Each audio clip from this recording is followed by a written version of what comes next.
नमस्कार दोस्तों, स्वागत है आपका मेरे चैनल कॉमिक्स लाइफ में। शुरू करते हैं मनोज कॉमिक्स की एक और मजेदार कॉमिक्स, धूर्त मकराल और दयालु तारामणि। धूर्त मकराल और दयालु तारामणि, लेखक संदीप गुप्ता, चित्रांकन प्रकाश पांदोडकर। बहुत समय पहले की बात है। कौशलपुर राज्य में मकराल नाम का एक तांत्रिक रहता था। वह बहुत ही धूर्त, चालाक व दुष्ट था। वह समय समय पर तंत्र विद्या के द्वारा बुरी आत्माओं का आवाहन किया करता था। एक दिन निशाचर प्रेत कोई ऐसी माया रचो जिससे घबराकर कौशलपुर राज्य के लोग मेरे पास दौड़े दौड़े आए और मैं उनसे मुंह मांगी दौलत बटोर सकूं। जो हुक्म मकराल तांत्रिक। अगले दिन से ही कौशलपुर राज्य में निशाचर प्रेत की प्रेत लीला शुरू हो गई। हा हा हा, मैं तुम्हें खाऊंगा भूत। निशाचर प्रेत ने लपक कर एक आदमी की गर्दन पकड़ ली और उसकी गर्दन में दांत गड़ाकर उसका खून पीने लगा। बचाओ! उस दिन निशाचर प्रेत ने कौशलपुर राज्य के कई बेकसूर लोगों का खून पीकर उन्हें मौत के घाट उतारा। आहा, अब मेरी प्यास बुझी है। खुशी से उछलता कूदता वह तांत्रिक मकराल के पास पहुंचा। मेरे मालिक, मैं कौशलपुर के लोगों के दिलों में अपनी दहशत का प्रभाव जमा आया हूँ। अब मेरे उत्पात से डरे सहमे लोग शीघ्र ही तुम्हारे पास आएंगे। निशाचर प्रेत, तुमने बहुत अच्छा काम किया है, अब तुम जाओ। मकराल का आदेश पाते ही निशाचर प्रेत लोबान के धुएं में विलीन हो गया। उसके अदृश्य होते ही हा हा हा, अब कल ही कौशलपुर के भयभीत लोग दौड़े दौड़े मेरे पास आएंगे और मुझसे निशाचर प्रेत के आतंक से छुटकारा दिलाने के लिए कहेंगे। तब मैं उन भयभीत लोगों से मुंह मांगी रकमें वसूल करके अपनी जेबें भरूंगा। हा हा हा। मकराल के चेहरे पर धूर्तता भरी मुस्कान छा गई। इधर उसी रात को कौशलपुर की एक सराय में मगनपुर राज्य का प्रसिद्ध तांत्रिक तारामणि आकर रुका। कौशलपुर के लोग कुछ भयभीत से नजर आ रहे हैं। सराय का मालिक भी मुझे कुछ डरा डरा सा लगा था। क्या कारण हो सकता है? मुझे अपनी तंत्र विद्या के द्वारा यहाँ के लोगों के भयभीत होने का कारण पता लगाना चाहिए। यह सोच तांत्रिक तारामणि लोबान जला तंत्र पूजा करने में जुट गया। मन ही मन कोई मंत्र पढ़ने के पश्चात, जादुई गोले, जल्दी से बता कि इस राज्य के निवासी डरे डरे और भयभीत से क्यों है। तारामणि के इतना कहते ही जादुई गोले में से विचित्र आवाज आने लगी। गरड़ गूं, गरड़ गूं। तत्पश्चात घूमता हुआ जादुई गोला थम गया। जादुई गोले के थमते ही उसमें से गूंजती हुई आवाज आई। मेरे मालिक, इस राज्य में मकराल नाम का एक धूर्त तांत्रिक रहता है। उसके आदेश पर निशाचर प्रेत ने आज इस राज्य में बहुत उत्पात मचाया है, जिसके कारण ही इस नगर के लोग डरे डरे और भयभीत से हैं। और फिर जादुई गोले ने विस्तार पूर्वक तांत्रिक तारामणि को दुष्ट मकराल की घिनौनी योजना बताई। ओह, तो इस नगर के लोगों के डरने का यह कारण है। जादुई गोले, मैं उस धूर्त तांत्रिक के घर का पता जानना चाहता हूँ। जल्दी से मुझे उसके घर का पता बता। मालिक, यहाँ से दक्षिण दिशा की ओर 200 कदम चलने के पश्चात ही तांत्रिक मकराल का घर है। उसके घर के बाहर 3 खोपड़ियाँ लटकी हुई हैं। यही उसके घर का पता है। तारामणि सराय से निकलकर उसी समय मकराल के घर की ओर चल दिया। शीघ्र ही वह मकराल के घर के बाहर जा पहुंचा। मकराल ने घर का दरवाजा तो तांत्रिक शक्ति से बंद किया हुआ है। इसे खोलने के लिए मुझे तंत्र मंत्र का सहारा लेना होगा। तारामणि ने मन ही मन कोई मंत्र पढ़ा। तत्पश्चात बंद द्वार पर अपना दायां हाथ रखा। अगले ही पल द्वार खुल गया। तब तारामणि मकराल के घर के अंदर चला गया। जैसे ही वह मकराल के सामने पहुंचा, कौन हो तुम? तांत्रिक शक्ति से बंद किया दरवाजा खोलकर तुम घर के अंदर कैसे आ गए? मकराल, जिस प्रकार तुम तांत्रिक हो उसी प्रकार मैं भी तांत्रिक हूँ। फर्क सिर्फ इतना है कि तंत्र विद्या का प्रयोग तुम बुरे कामों के लिए करते हो, जबकि मैं तंत्र विद्या का प्रयोग लोगों की भलाई के लिए करता हूँ।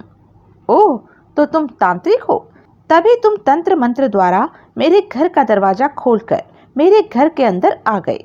कहो, तुम मेरे पास किस लिए आए हो? मकराल, तुमने आज इस नगर में निशाचर प्रेत के द्वारा जो प्रेत लीला करवाई है, मैं उसी के बारे में तुम्हें समझाने आया हूँ। तुम तुम भला मुझे क्या समझाओगे? मकराल, निर्दोष लोगों की इस प्रकार हत्याएं करवाना बंद करके अपनी तांत्रिक शक्ति को अच्छे कार्यों में लगाओ, वरना वरना तुम क्या करोगे? मकराल, मैं तुमसे लड़ने नहीं अपितु तुम्हें समझाने आया हूँ। कहीं ऐसा ना हो कि तुम्हें यह नरसंहार महंगा पड़े। तुम मुझे धमका रहे हो?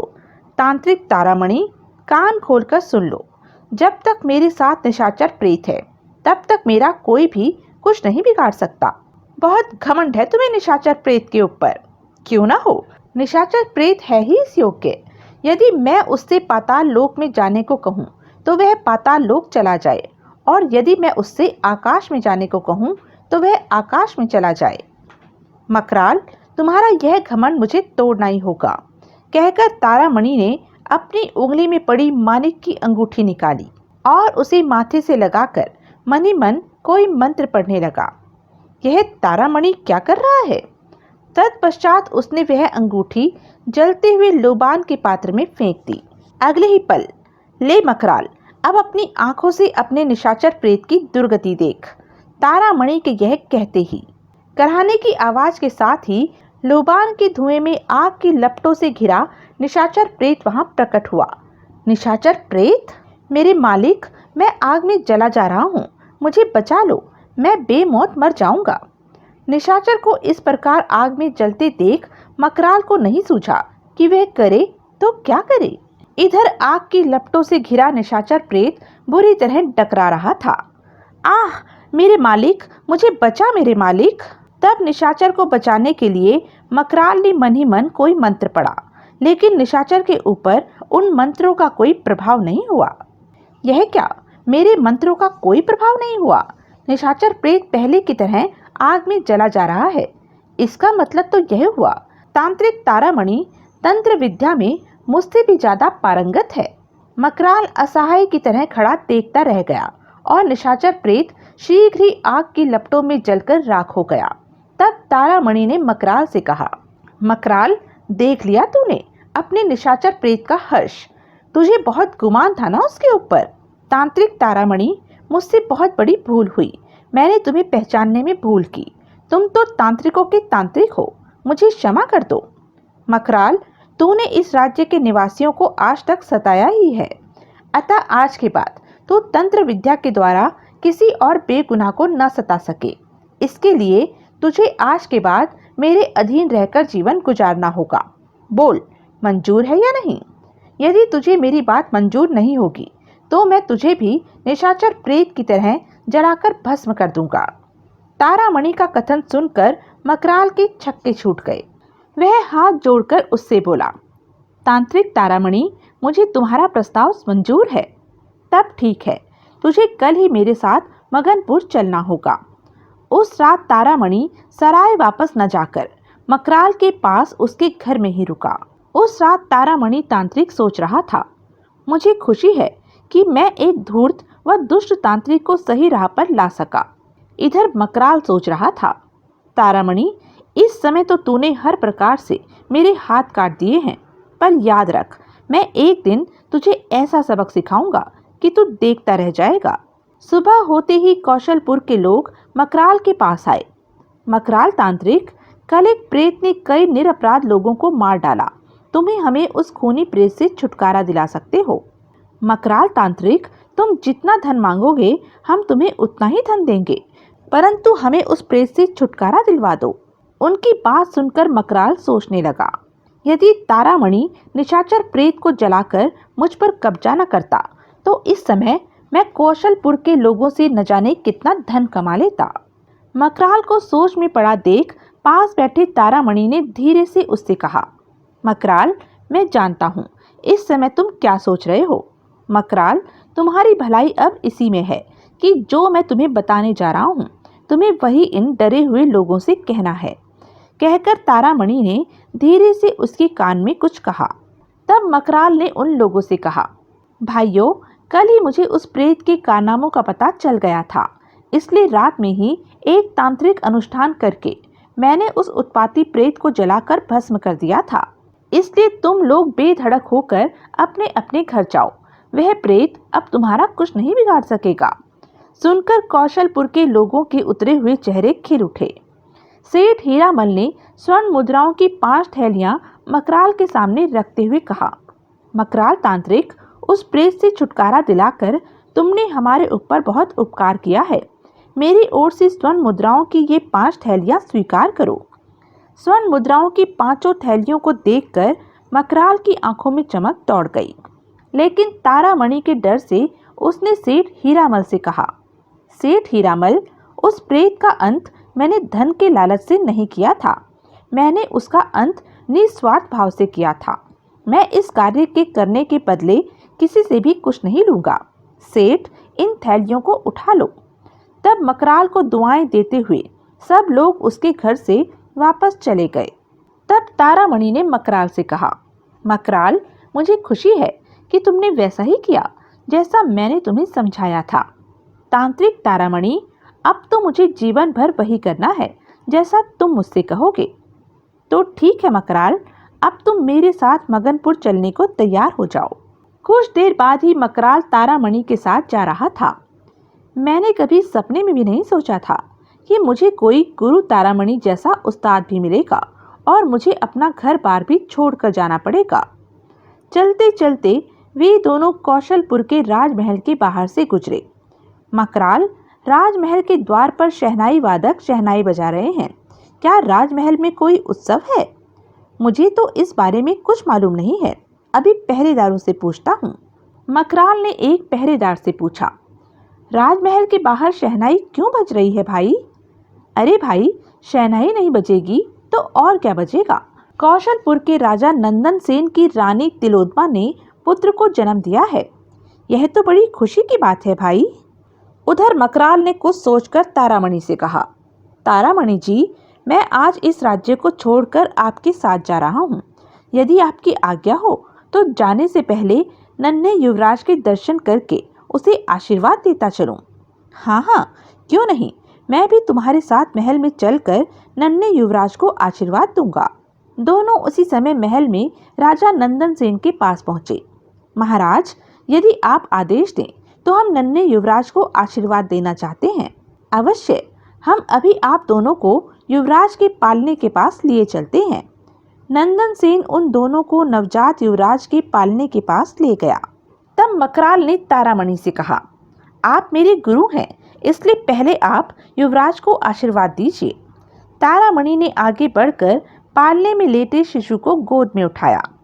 नन्हे युवराज, आज से मेरा हाथ सदा तुम्हारे सिर पर रहेगा। तुम अपने जीवन में जो भी इच्छा करोगे वह पूरी होगी। यह आशीर्वाद दे तारामणि ने नन्हे युवराज को चूमा और उसे मकराल की गोद में दे दिया। नन्हे युवराज, तुम्हें तारामणि ने अपना आशीर्वाद तो दे दिया है, जिससे तुम्हारी इच्छाएं भी जरूर पूरी होंगी, मगर तुम अपने जीवन में कभी भी अच्छी इच्छाएं नहीं कर सकोगे। साथ ही तुम्हारा स्वभाव भी बहुत क्रोधी होगा। युवराज को ऐसा दुष्टता भरा आशीर्वाद दे मकराल ने उसे पालने में लिटा दिया। तत्पश्चात, राजन, युवराज को हम लोग आशीर्वाद दे चुके हैं, इसलिए अब हमें जाने की आज्ञा दीजिए। राजा नंदन सेन से विदा ले वे दोनों महल से बाहर निकल आए। संध्या होते होते वे मगनपुर राज्य के शमशान घाट के पास पहुंचे। मकराल, आज अमावस्या की काली अंधेरी रात है। आज का दिन तंत्र मंत्र की सिद्धि पूजा करने के लिए अभिष्ट दिन होता है, इसलिए आज की रात हम इसी शमशान घाट में रुककर पूजा करेंगे। तुम्हें भी मेरे साथ रहना होगा। जो आज्ञा गुरुदेव। तब वे दोनों शमशान घाट में प्रवेश कर गए। रात्रि होने पर एक जलती हुई चिता के समीप तारामणि ने पूजा शुरू की। मकराल, अब मैं सारी रात के लिए आंखें मूंद कर तंत्र मंत्र पढ़ूंगा और तुम्हें जलती हुई चिता में बार बार लोबान छिड़कना होगा। ठीक है। मकराल को निर्देश दे तारामणि पूजा में लीन हो गया। तब बार बार चिता में लोबान छिड़कता मकराल सोचने लगा, मौका अच्छा है। अगर मैंने इस मौके का फायदा न उठाया तो मैं जीवन भर तारामणि की जी हुजूरी करता रहूंगा। लेकिन तारामणि से छुटकारा पाने के लिए मुझे आखिर करना क्या चाहिए? तभी उसे एक विचार आया, क्यों ना मैं अपनी देह त्याग जाऊं। पूजा की समाप्ति पर जब तारामणि मेरी निर्जीव देह देखेगा तो भौचक्का रह जाएगा। यह सोच उसने मनी मन कोई मंत्र पढ़ा। और अगले ही पल उसके शरीर से उसकी आत्मा निकलकर आकाश की ओर उड़ चली। आकाश में उड़ती हुई उसकी आत्मा सोचने लगी, अब मुझे जल्दी ही किसी दूसरे शरीर में प्रवेश कर लेना चाहिए, वरना पूजा की समाप्ति पर तारामणि तंत्र मंत्र के द्वारा मुझे वापस अपने पास बुला लेगा। अतः वह आत्मा आकाश में उड़ते उड़ते पास ही के राज्य नवरसपुर की ओर चल दी।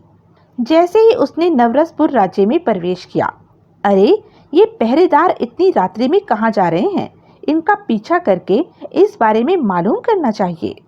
यह सोच मकराल की आत्मा पहरेदारों के ऊपर उड़कर उनके साथ साथ चलने लगी।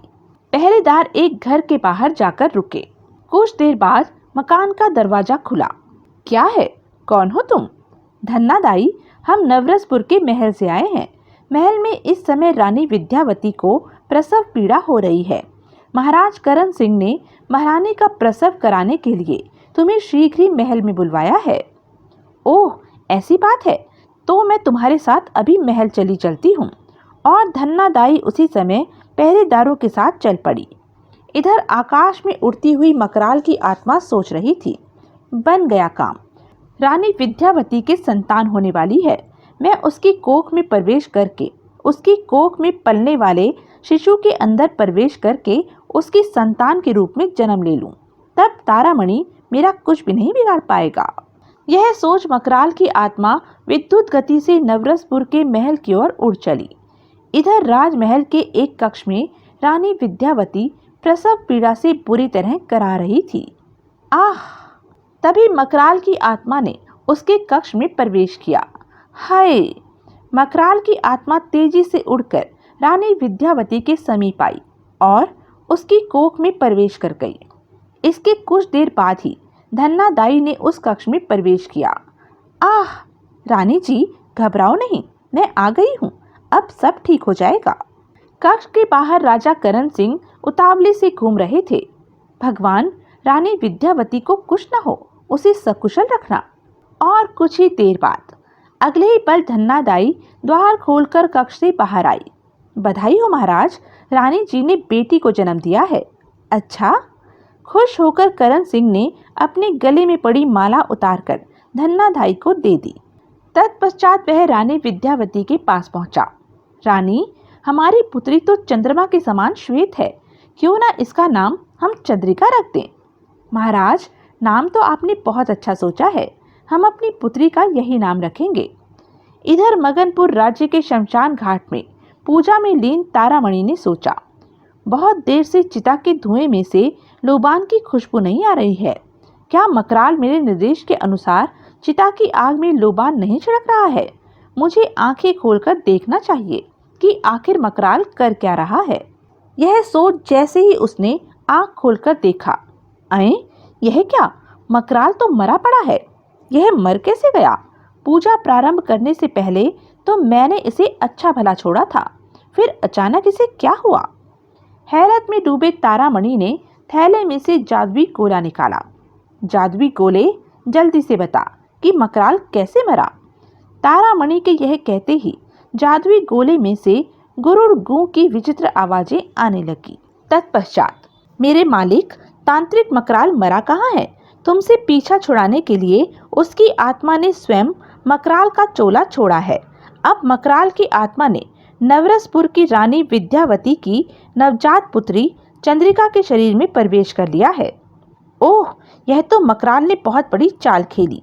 तांत्रिक विद्या के नियमों के अनुसार कोई भी तांत्रिक किसी कन्या या नारी पर अपनी तांत्रिक विद्या का प्रयोग नहीं कर सकता।